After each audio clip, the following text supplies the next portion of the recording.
నవరాత్రుల సందర్భంగా ప్రతి ఒక్కరూ అమ్మవారి పూజలు ఆచరించుకుంటున్నారు. అలాగే నటి వితికా షేరు గారు కూడా నవరాత్రుల సందర్భంగా తమ ఇంట్లో దుర్గామాత వ్రతాన్ని చేసుకున్నారు. పవిత్రమైన అమ్మవారి నవరాత్రుల్లో ఇలా పూజ చేసుకోవడం ఎంతో ఆనందాన్ని ఇచ్చింది అంటూ వితికా గారు కొన్ని బ్యూటిఫుల్ ఫొటోస్ని షేర్ చేసుకున్నారు. పూజలో వితికా వరుణ్ ఫ్యామిలీ మెంబర్స్ మరియు వితికాకి ఎంతో మంచి స్నేహితురాలైన నిహారిక కొనిదెల, యూట్యూబర్ మహాతల్లి కూడా పాల్గొన్నారు.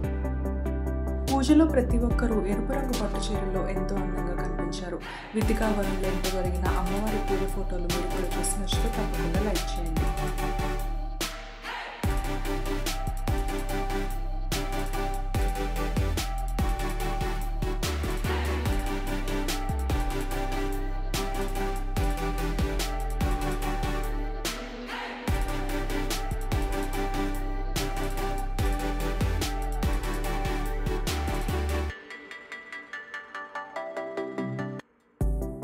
వితికా ఇంట్లో జరిగిన అమ్మవారి పూజ వీడియో మీకు నచ్చితే తప్పకుండా లైక్ చేయండి. సినిమా పిచ్చోడు ఛానల్కి సబ్స్క్రైబ్ చేసుకోండి.